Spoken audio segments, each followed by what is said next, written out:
Hey everybody, it's Dr. Jennifer Taylor, and today we're going to talk about understanding measurement scales. So this is the first of a series of 5 videos. This is just a brief introduction to measurement scales, what they are and why they matter.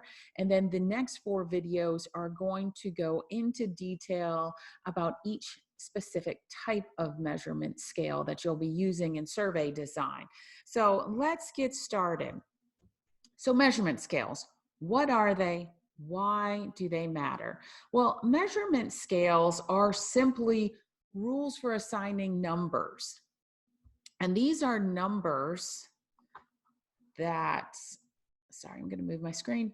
And these are numbers that represent quantities of an attribute that you're trying to measure. And so it's all about measuring attributes. This might be income, this might be gender, this might be education, height, etc., etc. But it is not about measuring objects. So measuring objects are things like measuring people. So we want to measure attributes, and different attributes require different measurements. So you have a different measurement scale for income versus gender, education versus gender. When we're measuring satisfaction, we have different measurement scales that we use. So how do you know which type of measurement scale to use? We're going to talk about that, and then we're going to dive into each of the different types of measurement scales. All right, so creating measurement scales. And sorry, I'll pop that down here. Creating measurement scales. When you're creating measurement scales, you really need to understand 2 main things. One is the properties of the attribute. So what is it you're trying to measure? What are the properties? For example, if it's height, then the property is inches. If it's gender, it's male or female. If it's income, then you're trying to measure dollars. If it's preferences, then maybe you're trying to measure a level of liking. Customer service attributes like convenient hours, then you'll measure it in terms of importance of those convenient hours. So we have those properties, but then we also need to understand the second element, and that is the scope of the measurement. So is the measurement simply a name or a category? So gender, male, female, they're just names. One's not better than the other, they're just names, a name or a category. Is there a hierarchy? So for things like education, high school education, bachelor's degree, master's degree, they're all names, but there's also a hierarchy that's involved. So understanding if they're a name or if they're a hierarchy, also understanding the interval involved. So if you have these 2 different points with gender, is there an interval? For genders, no. You'll give it a 1. You'll give males 1, females 2, males 0, females 1. However you decide to do it, but there's no interval between the 2 points. When it comes when it comes to things like income, you might have intervals where you do 0 to 10,000, $10,001 to 20,000, $20,001 to 30,000, and on, and that would be an interval of 10,000. Now, what becomes really interesting is the interval equal or is it unequal? You could have a hierarchy but have unequal intervals, and that would make it one type of scale, or you could have identical intervals in between these scales, and that would make it another type of scale that we'll go into in a minute. So understanding, are there intervals and are they equal? And the last scope of measurement to understand is 0 point. Does the scale need or have a 0 point? So things like height has a 0 point. You could technically be 0 inches tall. It's very unfathomable, but you could have that point of something. So for example, if you are measuring plants and the plant doesn't grow, it could have a height of 0. But also things like age. You could have an age of 0 if you're measuring things to do with babies. So does it have a 0 point? Is there an absence of the attribute that you're looking for? So if it has that quality, if it has that scope element, then it's a different type of measure. And we're going to go into all these measures in just a second. So these different types of measurement scales, the scope of the measurement determines the type of measurement scale that you use. So if it's a name or a category, if it has a hierarchy, is there an interval, and are those intervals equal to one another? And is there a 0 point? Is there an absence of that attribute that is included in the measurement scale? And so we have these different types of measurement where if it's just a name or a category, it's called a nominal scale. So male, female, nominal scale. Any question that has yes or no, it's considered a nominal scale. If it has a hierarchy, so it has names to the categories, but there's a hierarchy involved, this is considered an ordinal scale. So typically education scales are ordinal. You have, your high school graduation, your associate degree, your bachelor's degree, your master's degree, your PhD, and medical degrees. There is a hierarchy because you need more education to get the additional degrees, but there is no interval between them. There's no set amount of years of education that you need to go from high school to a bachelor's to a master's to a PhD. Um, Different programs take different amounts of times to be able to get those degrees. So it makes it an ordinal scale because it lacks equal intervals. So the next type of scale is an interval scale. And an interval scale, there are identical interval, there's an identical amount of, there's an identical interval between the different data points. So Likert scales are an example of this. You might have a 5-point scale and you are measuring satisfaction with very unsatisfied, somewhat unsatisfied, neutral, somewhat satisfied, and very satisfied. And so you have the scales are essentially equal in terms of the names, and you give it a point value of 1, 2, 3, 4, and 5, with 1 being the most dissatisfied and 5 being the most satisfied. You can assume that those intervals, that 1 point difference, is equal. Now, I'm going to talk about this in terms of an example in just a minute so you can really understand it, but there is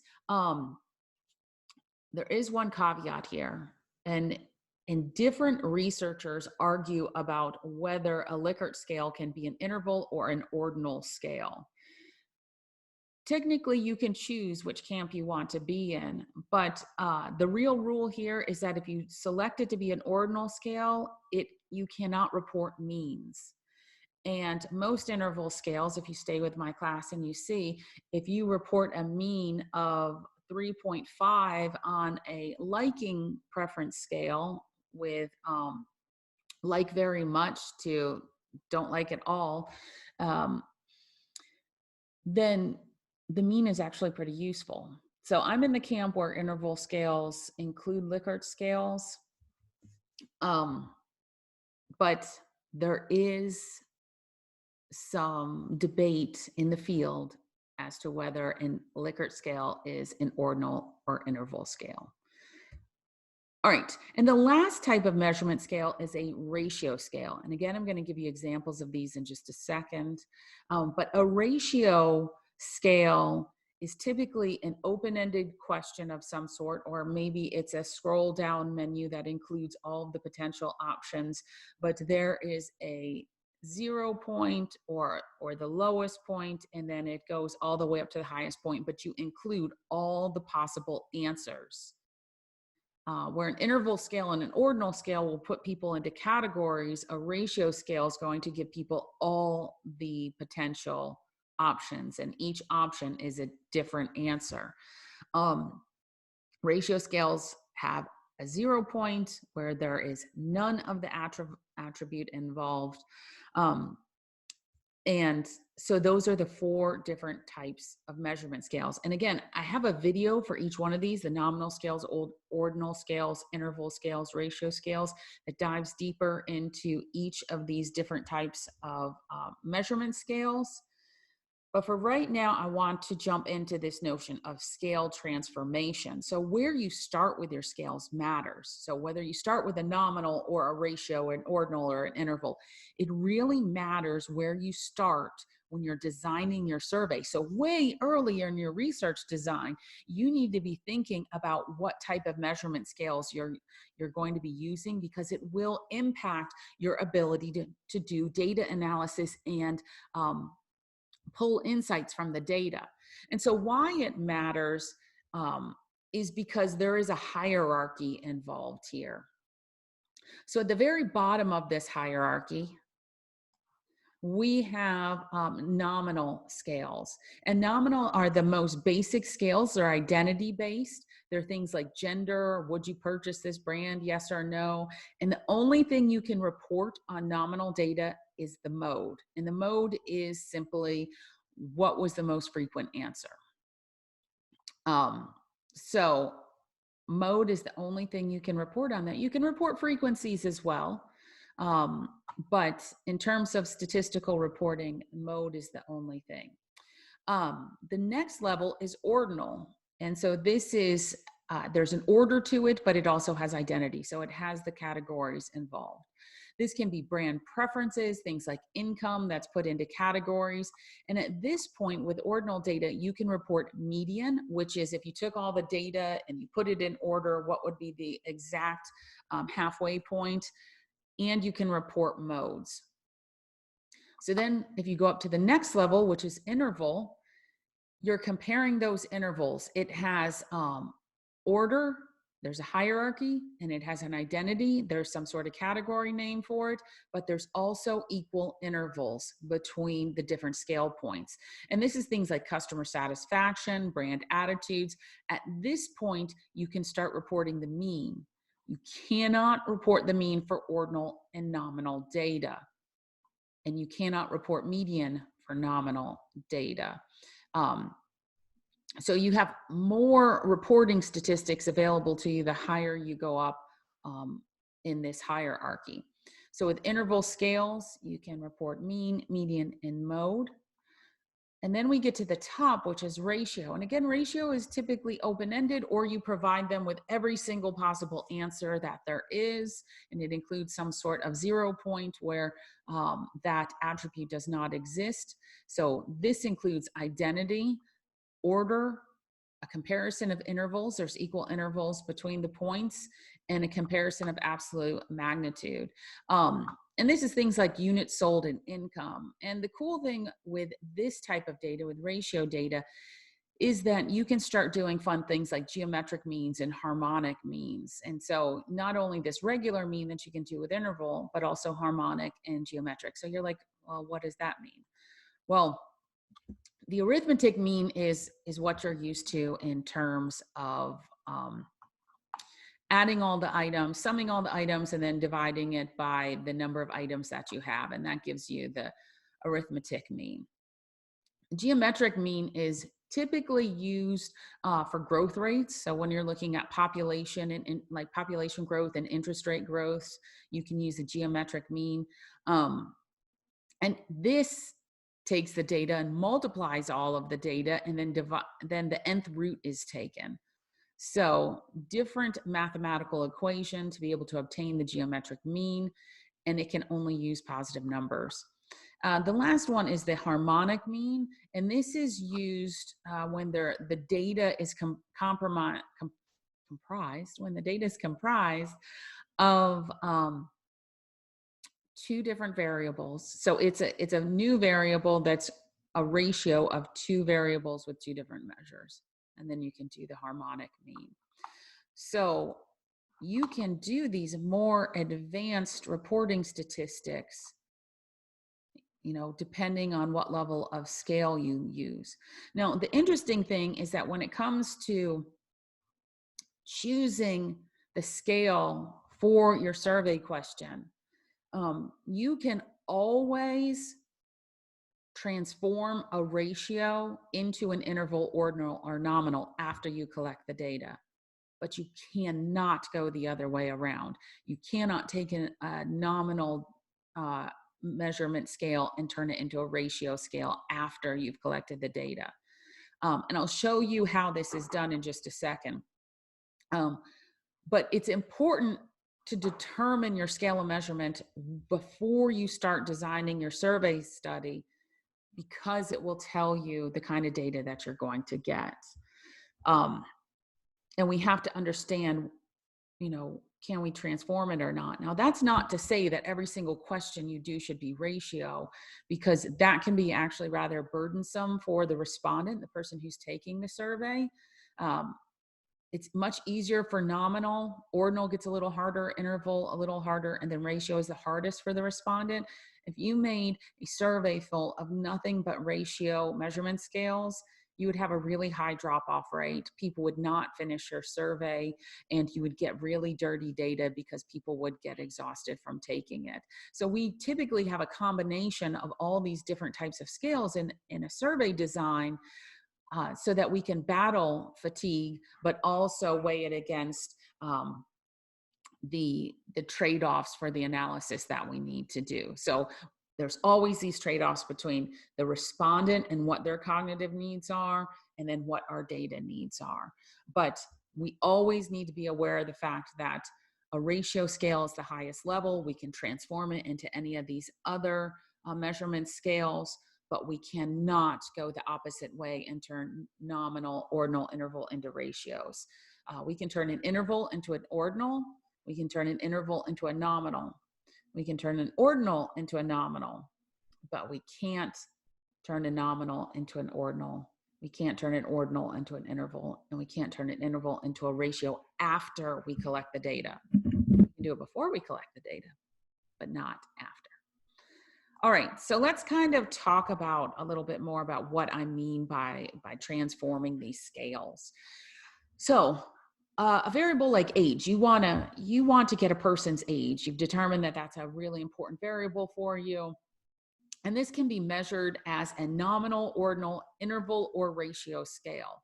So as a nominal scale, you could ask the question, are you over the age of 65? Yes or no. Maybe you're doing a study where you want to interview retirees. So asking them if they're 65 or not will put them into a retiree category or a not retiree category. Or you could ask them, are you retired? Yes or no. And that would be a nominal question as well. But that's a nominal question.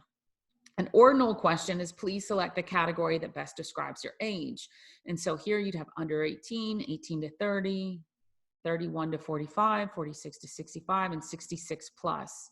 Now, these intervals, there's 18 years here, there is 12 years here, there is, I do believe, 14 years here, and there is,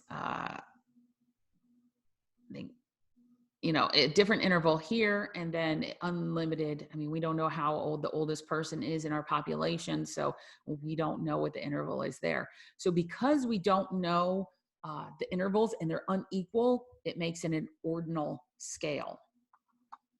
Now, interval scale, we could take the age, and if we know the youngest and the oldest that exist in our population, then we can create intervals around that where we have, 5 equal scales. And so here I did 1, 2, 3, 4, 5, 6, but I said 0 to 20, 21 to 40, 41 to 60, 61 to 80, 81 to 100, 101 to 120. The interval is 20 years between them. That makes it an interval scale. I can now report means on this data. I cannot report means on ordinal.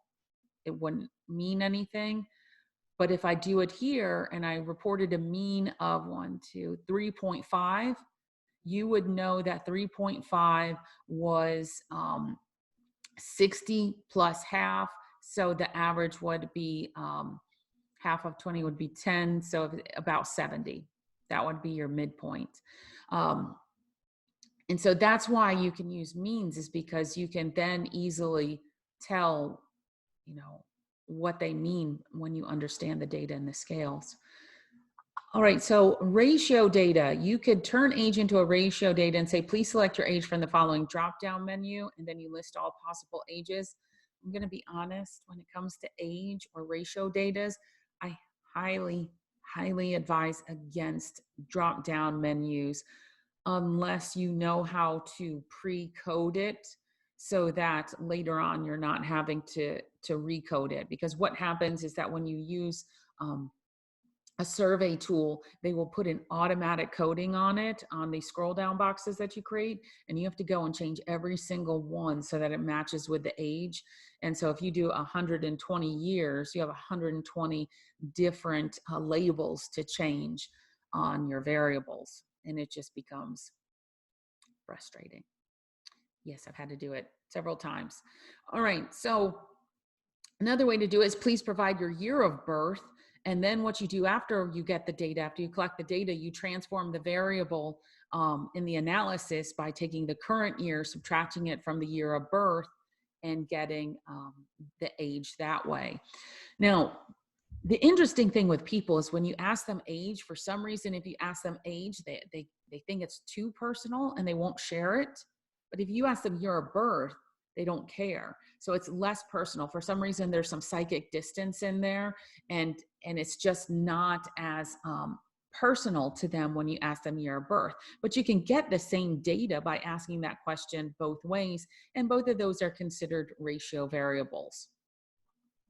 All right, so let's go into another example. Let's look at income. So income can be measured as nominal, ordinal, interval, or ratio. Now, nominal, you can just do you make over 40,000 per year? Yes or no. So maybe you have a study where you're looking at people who have to have a specific income before they can answer your questions. In that case, you could turn income into a nominal variable. Ordinal, please select the category that best describes your income under 10,000 to 24,999. And so you can see each of these intervals has a different amount in the category. So 10,000, 14,499, etc. So those are unequal intervals, which make it an ordinal.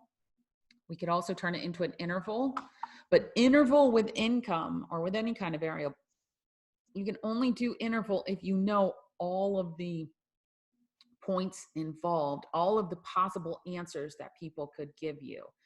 So for age, we'd have to know the highest possible age of anyone living in the United States. For income, what's the highest possible income that somebody could have?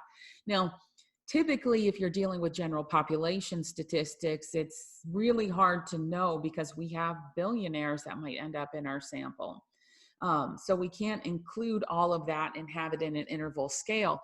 But say you were doing a study where you were only interested in people who make between $25,000 a year and $75,000 a year. Well, you could turn that into an interval scale and have equal distance or equal amounts in each category to make it an interval scale. So then you could report the mean on that variable.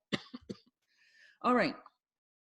So one thing to remember is that these intervals must be equal. Each category must have the same amount in it in order for it to be an interval and in order for you to be able to report the mean. Otherwise, it turns into an ordinal scale. So a ratio, this would be an open-ended question. Please provide your annual income. Now, asking income this way is very risky because people don't like giving their income, even if you put it into categories. Like the broader the categories, the less